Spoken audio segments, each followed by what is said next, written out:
तो आप बोलेंगे ये गोबर गोमूत्र डाल के खेती कैसे की जाती है? इसका एक सरल सूत्र बताना चाहता हूं। जो भी किसान भाई हैं वो इसको लिख लें अपने कागज पर, अपनी कॉपी पर, नहीं तो ध्यान से सुन लें, क्योंकि ये सूत्र बताने पता नहीं कब कौन दोबारा आपके पास आएगा। ये सूत्र वो है जो खेती में उत्पादन तो ज्यादा देगा और खर्चा आपका पूरा घटा देगा। यूरिया का एक दाना डालना नहीं पड़ेगा और बहुत अच्छी फसल आपकी पैदा होगी। क्या करना है? गोबर डालना है, गाय का हो या बैल का हो या भैंस का हो। कितना गोबर डालना है और कैसे डालना है? अभी कई बार हम गोबर डालते हैं तो क्या करते हैं, गोबर को इकट्ठा करते हैं, एक खड्डे में भरते जाते हैं, वो सूखता रहता है, फिर जब सूख जाता है तो उठाकर खेत में डाल देते हैं। ये सूखा हुआ गोबर मत डालो, इससे कोई फायदा नहीं है। गोबर अगर खेत में डालना है तो गीला डालो, वो सबसे ज्यादा फायदा करता है। ऐसे में एक बात समझाऊं आपको, मैं आपको एक सूखी रोटी दूं खाने के लिए, आप जल्दी नहीं खा पाएंगे, और उसी रोटी को दूध में डाल के दे दूं, फटाफट खा लेंगे। एक सूखी रोटी दे दूं, नहीं खा पाएंगे, दाल में डाल के दे दूं, जल्दी खा लेंगे। गीली चीज जल्दी हजम होती है, मिट्टी को भी और शरीर को भी। तो खेत की मिट्टी में गोबर डालो तो गीला करके डालो। आप बोलेंगे कैसे करना है?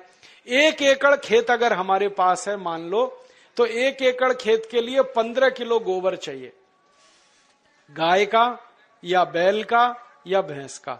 अब 15 किलो गोबर चाहिए और 15 लीटर मूत्र चाहिए, गाय का या तो बैल का या तो भैंस का। अब आप कहोगे गोबर इकट्ठा करना तो आसान है, मूत्र कैसे इकट्ठा करें? मूत्र इकट्ठा करना भी आसान। गाय बैल भैंस जब मूत्र देते हैं ना तो उसका समय एकदम पक्का है। गाय के बछड़े और बछड़ी को दूध पीने के लिए छोड़ो, तुरंत पेशाब करती है, डब्बा लगा के भर लो। ऐसे ही बैल करता है, ज्यादा देर बैठ के बैल खड़ा होगा, पेशाब करेगा, डब्बा भर लो। तो मूत्र ऐसे इकट्ठा कर सकते हैं। दूसरा एक तरीका है कि जहां जानवरों को हम रखते हैं वहां पत्थर बिछा दो, ईंट बिछा दो, थोड़ा पक्का कर दो, सीमेंट लगा दो, ढाल बना दो, एक नाली बना दो, नाली में खड्डा बना दो, तो जो भी मूत्र गिरेगा वो खड्डे में इकट्ठा हो जाएगा। और गाय के मूत्र की, बैल के मूत्र की, भैंस के मूत्र की विशेषता है कि इसकी एक्सपायरी डेट नहीं होती, ये खराब ही नहीं होता। 1 साल, 2 साल, 10 साल, 20 साल, 50 साल कभी खराब नहीं होता। तो भरे रहा है गड्ढे में, कोई फर्क नहीं पड़ेगा, बस उस गड्ढे में से उठाते रहो। 15 किलो गोबर, 15 लीटर मूत्र, दोनों को मिला लो, हाथ से ही मिला लो। एक प्लास्टिक का ड्रम ले लो, उसमें मिला लो। मिलाने के बाद इसमें 1 किलो गुड़ डाल दो, गुड़। और गुड़ ऐसा डालना जो पुराना हो, जिसको कोई खाता ना हो, काला काला हो जाता है, एकदम पानी जैसा, जिसको हम छूना भी पसंद नहीं करते, वो गुड़ इसमें डाल दो 1 किलो। और 1 किलो डाल दो कोई भी दाल का आटा या चोकर। चोकर समझते हैं? गेहूं का आटा छानने के बाद जो निकलता है, क्या कहते हैं उसको? चोकर कहते हैं। वो डाल दो 1 किलो। या अगर सस्ती दाल हो घर में उत्पादन की हुई तो उसको पीस के 1 किलो डाल दो। तो 1 किलो चोकर या 1 किलो दाल का आटा। और इसमें डालो 1 किलो मिट्टी। मिट्टी कहां से लानी है? पीपल के पेड़ के नीचे की मिट्टी या बरगद के पेड़ के नीचे की मिट्टी। तो 1 किलो मिट्टी, 1 किलो दाल का आटा, 1 किलो गुड़, 15 लीटर मूत्र, 15 किलो गोबर, ये 5 चीजें एक ड्रम में मिला दो। मिलाने के बाद 15 दिन इस ड्रम को छांव में रखो, धूप में मत रखना, छांव में, पेड़ के नीचे रख दो। छांव में रखने के बाद 15 दिन में खाद तैयार हो जाएगा। फिर इस खाद में 200 लीटर पानी मिलाओ और पानी मिला के जो घोल तैयार हुआ, इस घोल को खेत की मिट्टी पे छिड़क दो। अगर खेत खाली है तो सीधे छिड़क दो, और खेत में फसल खड़ी है तो पानी के साथ इसको लगा दो। फसल में आप पानी देते हो ना, उसमें डब्बे से मिलाते जाओ, पूरे खेत में पहुंच जाएगा।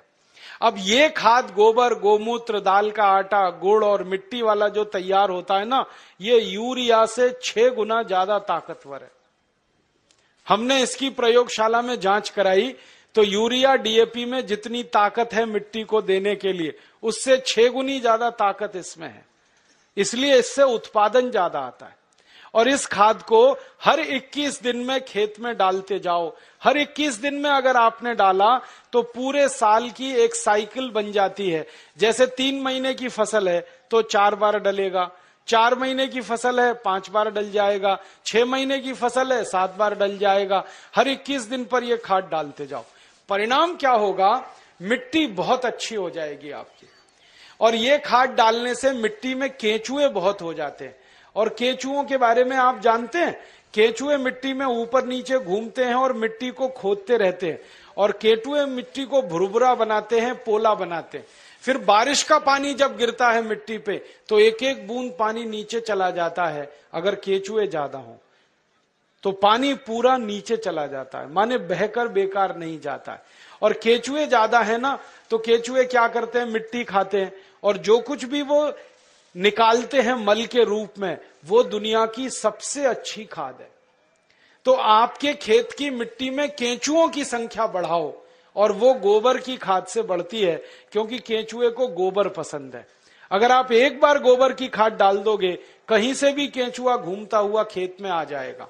और केंचुआ बड़ा विचित्र जीव है, 24 घंटे काम करता है, कभी छुट्टी नहीं करता, कभी संडे नहीं, कभी मंडे नहीं, और फोकट में काम करता है। कभी टीए नहीं, कभी डीए नहीं, कभी एचआरए नहीं, न छुट्टी लेता है न तनख्वाह लेता है। और ऐसा विचित्र जीव है ये केंचुआ कि साल भर ये जिंदा रहता है और साल भर में 1 लाख बच्चे पैदा करके ही मरता है।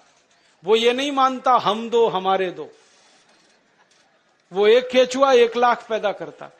तो खेत में एक केंचुआ आया तो 1 लाख हो गए, 1 लाख और 1-1 लाख करेंगे तो संख्या बढ़ती जाएगी। और जिस खेत में केंचुए ज्यादा हैं वहां की मिट्टी तो सोना पैदा करती है, ये सारे दुनिया के वैज्ञानिक मानते। केंचुओं की संख्या बढ़ाओ, मिट्टी में सोना उपजेगा, खूब पैदावार होगी, खूब फसल मिलेगी। और उसका तरीका मैंने आपको बता दिया। अब 2-3 मिनट में एक और बात कह के मैं व्याख्यान खत्म करूंगा, समय हो रहा है। अब आपको मैंने खाद बनाने का एक तरीका बता दिया, अब दवा बनाने का भी एक तरीका बताता हूं। ये खाद तो आप खेत में डालोगे, बहुत उत्पादन मिलेगा, लेकिन अगर आपका पड़ोसी किसान ये खाद नहीं डाल रहा है तो एक गड़बड़ी होगी। उसके खेत में कीड़े लगेंगे। जिस खेत में यूरिया पड़ता है कीड़े उसी खेत में लगते। जहां डीएपी लगता है सबसे ज्यादा फसल को बर्बादी उसी खेत में आती है। तो पड़ोस का किसान नहीं माना, वो यूरिया डालेगा, कीड़ा उसके खेत में आएगा, फिर वो आपके खेत में भी घुस सकता है, क्योंकि कोई बाउंड्री तो बनाई नहीं है आपने। तो कीड़े मारने के लिए क्या करेंगे फिर?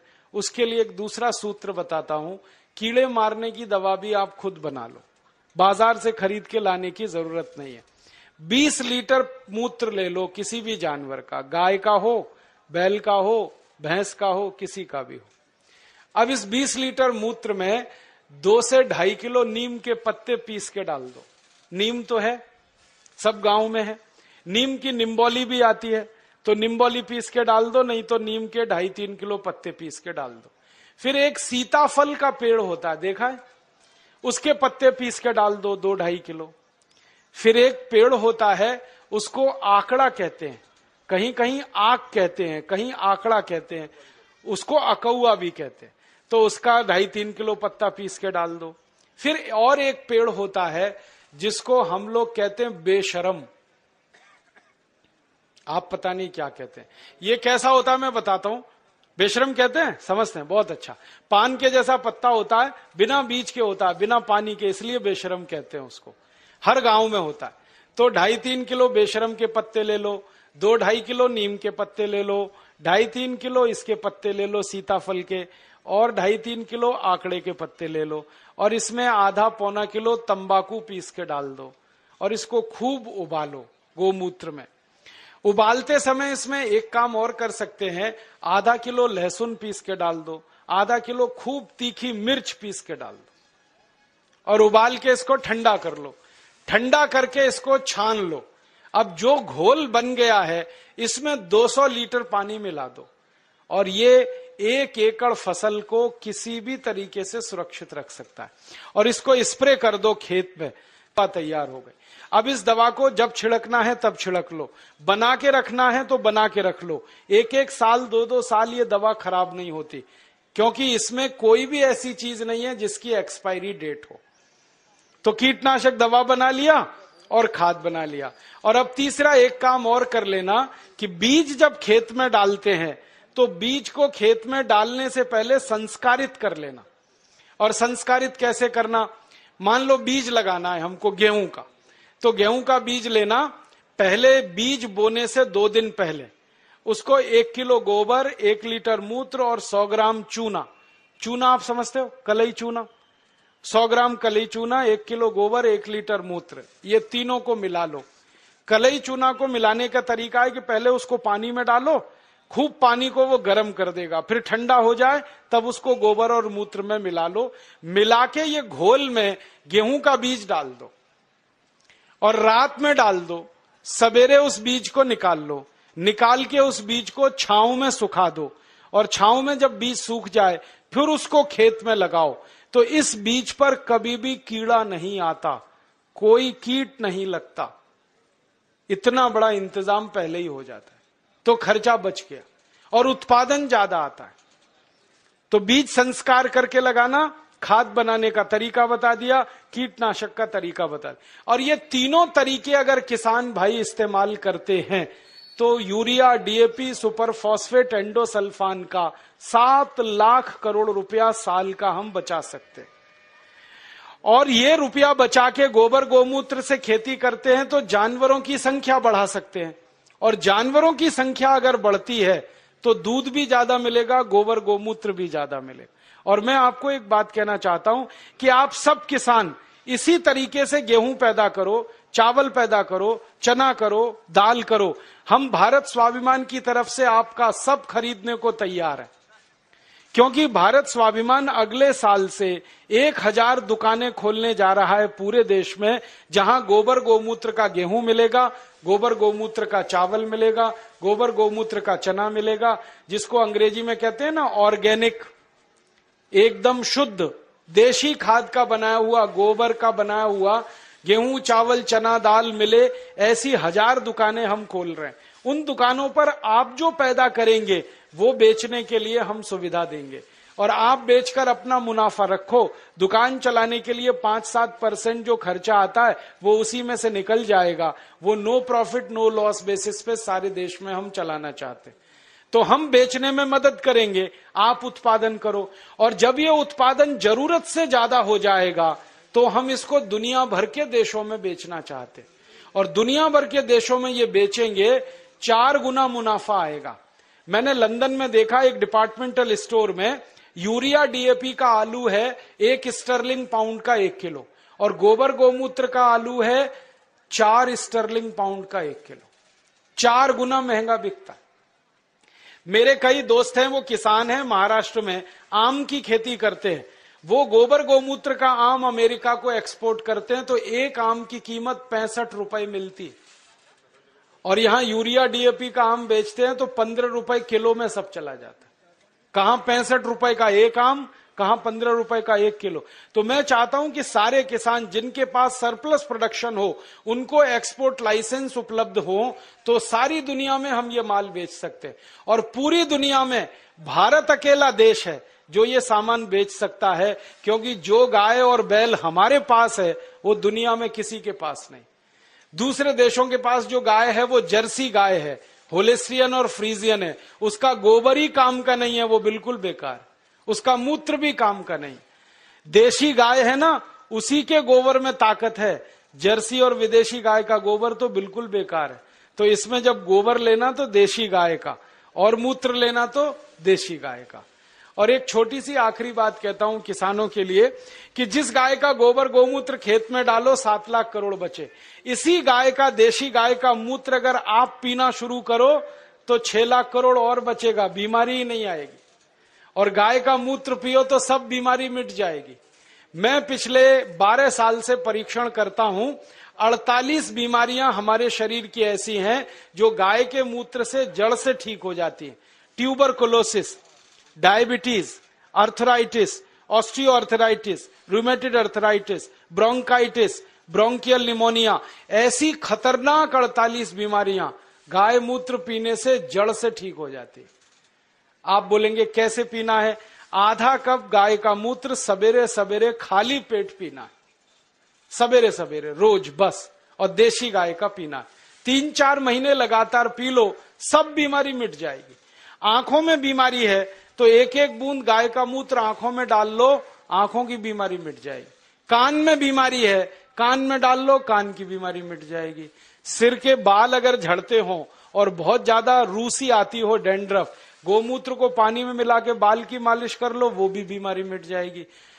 पांव में ठेक पड़ जाती हैं कई बार, और पांव कट जाते हैं, फट जाते हैं, क्रैक्स, गाय मूत्र की मालिश करके रात को सो जाओ, ये बीमारी भी मिट जाएगी।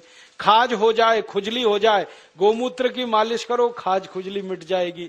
दाद हो गया, एक्जिमा, सोराइसिस, उस पे मालिश करो, वो भी मिट जाएगी। ऐसी बीमारी नहीं जो गोमूत्र से ना मिटे। बस इसको पीना है और लगाना है। अब बहुत लोग कहते हैं गोमूत्र पिएंगे कैसे, उसमें बास आती है। तो मुझे ये बताओ, दारू कैसे पी लेते हो? उसमें तो और भी बास आती है। दारू की बोतल पे बोतल गटक सकते हैं, तो गोमूत्र क्यों नहीं पी सकते? बस आधा कप पीना है। और आपको एक बहुत अच्छी बात बताता हूं कि जो लोग आधा कप गोमूत्र रोज पी सकते हैं, उनकी दारू छूट जाती है। क्योंकि गाय के मूत्र में भी सल्फर है, और बहुत अधिक मात्रा में। दारू छूटती है, बीड़ी छूटती है, शराब, गुटखा, मावा, पान पराग, सब छूट जाता है। और कभी कभी मुंह खराब हो जाता है ना, गुटखा खा खा के, और इतना खराब हो जाता है कि मुंह में फोड़ा हो जाता है, जिसको हम कैंसर की पहली स्टेज कहते हैं। उसमें गोमूत्र मुंह में भरो, ऐसे ऐसे मुंह में भर के उसको घुमाओ और कुल्ला करना शुरू कर दो, वो फोड़ा भी मिट जाता है। लेकिन इसका मतलब ये नहीं है कि गोमूत्र से मुंह का फोड़ा मिटा के फिर गुटखा खाएं, छोड़ देना ही अच्छा है। तो आप इस गोमूत्र का दवा के रूप में इस्तेमाल करो, व्यसन को छोड़ने में इस्तेमाल करो, शरीर की बीमारियों को दूर करने में इस्तेमाल करो। माताएं बहनें यहां बैठी हैं, उनको एक बात बताने का दिल कर रहा है कि बहुत सारी माताओं बहनों को जब गर्भावस्था होती है ना, तो डॉक्टर कई बार कहता है कि सीजेरियन ऑपरेशन कराओ, नहीं तो बच्चा नहीं आएगा। और उसके 20 बहाने वो बताते। कभी कहेंगे जगह छोटी है, कभी कहेंगे ये बीमारी, कभी वो ये। आप कुछ मत करो, बस एक काम करना, किसी गाय की बछड़ी का मूत्र लेना आधा कप, और उसमें 100 ग्राम गोबर उसका घोल लेना। गोबर मूत्र घोल के उसको कपड़े से छान लेना। और जिस मां को गर्भावस्था है और डॉक्टर चिल्ला रहा है कि ऑपरेशन कराओ, ऑपरेशन मत कराना, वो पिला देना उसको। 2-3 घूंट सुबह, 2-3 घूंट दोपहर, 2-3 घूंट शाम। रात को बच्चा अपने आप बड़े आराम से बाहर आ जाएगा, कोई ऑपरेशन नहीं करना पड़े। मैंने हजारों माताओं बहनों की डिलीवरी इस गोबर गोमूत्र से फोकट में कराई। और ये गोबर गोमूत्र में इतनी ताकत है, मैं आपको एक मेडिकल टर्मिनोलॉजी को सरल भाषा में समझाता हूं। बच्चा कई बार उल्टा हो जाता है गर्भाशय में, तो डॉक्टर कहते हैं अब तो कोई इलाज नहीं, काटना ही पड़ेगा पेट। गोबर गोमूत्र की 3 डोज दे दो, वो उल्टा बच्चा सीधा हो जाता है। गाय के मूत्र में इतनी ताकत है, इसलिए आप इसको पीना शुरू करो, पिलाना शुरू करो। इसका इलाज सबसे अच्छा है, खर्चा कुछ नहीं है, पैसे कोई जाने वाले नहीं, गाय अपने पास है। अब मैं क्यों कह रहा हूं ये बात, बार बार आप गाय का मूत्र पियोगे, अपनी बीमारी ठीक करोगे, तो आपके मन में गाय के प्रति श्रद्धा बढ़ेगी। अभी तक तो आप दूध पीते थे, लेकिन दूध तो गाय हमेशा देती नहीं है, तो उस गाय को कसाई को बेच देते हैं। अब मूत्र तो जिंदगी भर देगी। तो मैं किसानों से कहता हूं, गाय को दूध के लिए मत पालो, मूत्र के लिए पालो। दूध मिले तो बोनस है, मूत्र असली है। और जो गोमूत्र पीना शुरू किया, आंख में डालना शुरू किया, बीमारी मिटती है। आंखों की एक बीमारी है जो दुनिया में कभी ठीक नहीं होती, उसको रेटिनल डिटैचमेंट कहते हैं। अमेरिका में भी इलाज नहीं है उसका। और एक ग्लूकोमा, बिना ऑपरेशन ठीक ही नहीं होता। ये दोनों बीमारी एक एक बूंद गोमूत्र से 3 महीने में जड़ से मिट जाती है। जिनको चश्मे चढ़ गए हैं ना, चश्मा उतारना है तो गोमूत्र डाल लो तो चश्मा उतर जाता है। सब तरह की बीमारी आपकी खत्म करता है गाय का मूत्र, क्योंकि गोमूत्र में 18 तरह के रासायनिक तत्व हैं। सल्फर उसमें है, कैल्शियम उसमें है, आयरन उसमें है, मैग्नीशियम उसमें है, मैग्नीज उसमें है, भगवान के दिए हुए हैं, प्रचंड मात्रा में है, मुफ्त में है और बिना किसी साइड इफेक्ट के।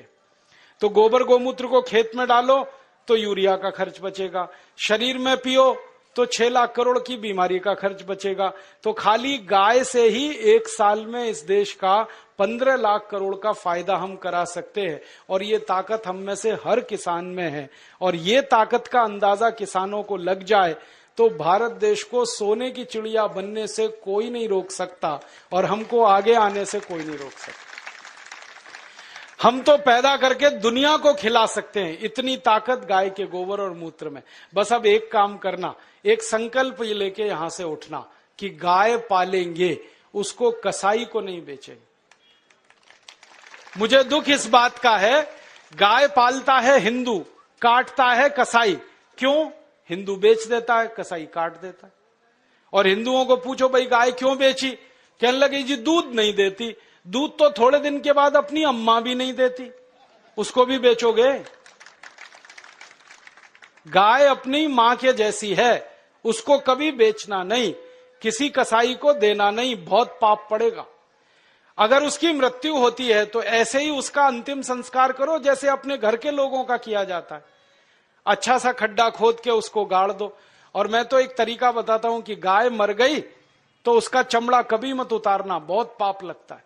उसको ऐसे का ऐसा ही दफन करना, खड्डा खोद के, और जहां गाय को दफन किया वहां आम का एक पेड़ लगा देना।